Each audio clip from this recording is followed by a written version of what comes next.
Here. Piece it together. Yeah. So this is a tricycle from 1897. 1897. All right. And how does it operate? This looks like something a little different than what we're used to here. The real beauty of this, you're going to see some beautiful cars here. Yeah. But the real beauty of this is in the back. The Germans invented the internal combustion engine, but this is where it was nurtured and grown and almost perfected. So all these cars here have the same engine, only it's been modified and improved and all different kinds of things. So you say same engine. We have a piston moving up and down, Yeah. turning a crank. Single shaft. cylinder. Okay. Air cooled. Uh-huh. L-head engine. Okay. So that means the intake and the exhaust valve are out to the side, so it forms an L. Okay. Okay, with a spark plug in between it. Air cooled. Okay. Okay. Dual flywheels that connect the crank pin with a beautiful cast iron crankcase. Wow.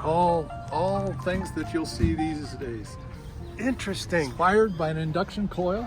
So I've got 5 batteries here. Oh, okay. Each is a 1 1/4 volts. The batteries are behind that black panel The there. battery's in here. Okay. Yeah. So I got 6 1/4 volts. Okay.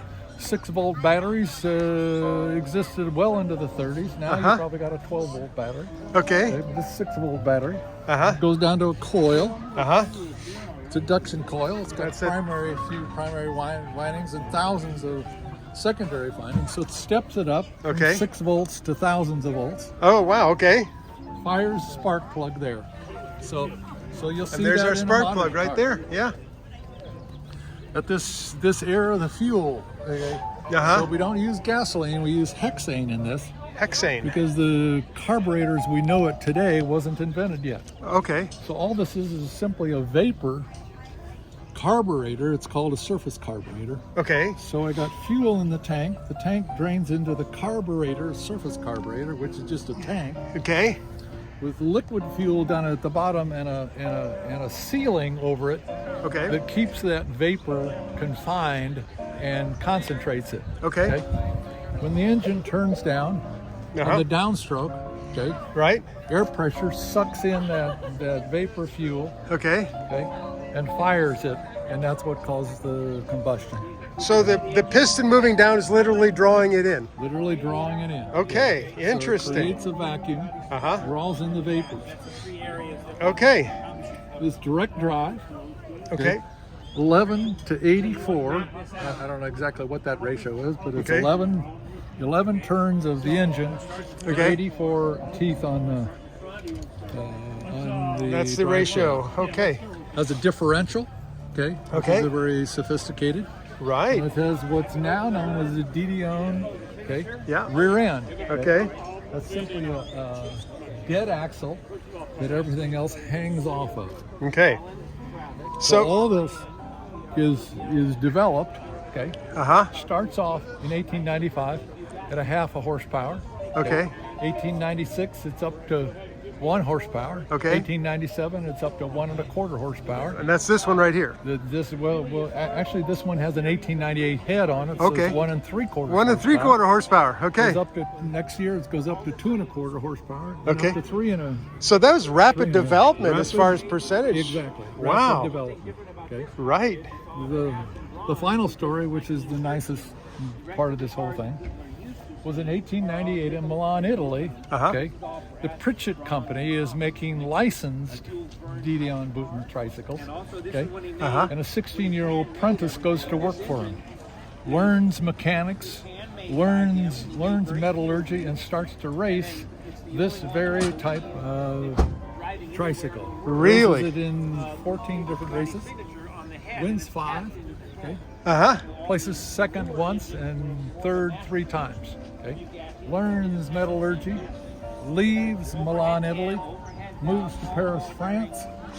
Uh-huh. Who do you think that 16-year-old apprentice was? I'm starting to wonder if it was Ettore Bugatti. Exactly. Ettore Wow. Bugatti. Leaves Milan, moves to Paris, France. Everything. that So was he learned began here- his career learning about this. Exactly. Starts his career racing these tricycles in 1890s. That's fascinating. Warren, thank you so much. That is really amazing. Hello. This is the beauty right here. The trike is Wow. There's some serious automotive history right there. It may be a tricycle, but it's automotive history. it really is automotive engine history. Yes, Is exactly. really what this is. Right. Very good. Okay, There's no idle on this thing? it's direct drive. Direct drive, right. So once this car started, it wants to go. Right. And when it's going, it's nice, but it doesn't slow down very well, and it doesn't stop very well. So I leave the garage. You ready? All right. Ready? Okay, here we go. Oh.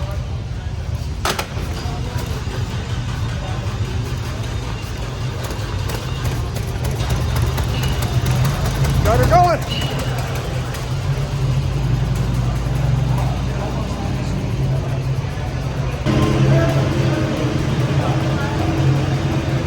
Yeah. Okay, we get it started. Yeah. Okay, it wants to go. I'm yelling, get out of the way, get out of the way, get out of the way. This doesn't idle, it's not gonna sit. Okay, Right? I'm yelling at people, I come all the way over here. Okay, Yeah. there's nobody here.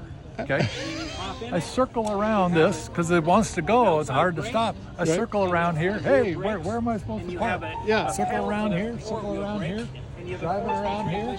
Okay, I go around here 3 times. Okay, Right. finally somebody shows up to tell me where to park it. Okay, Right? the people over there looking, there's a crazy guy coming by again. Right. What's he doing? He doesn't know where he's going. That's hilarious. Well, I'm glad you finally landed. Yeah, exactly. Thank you, Warren.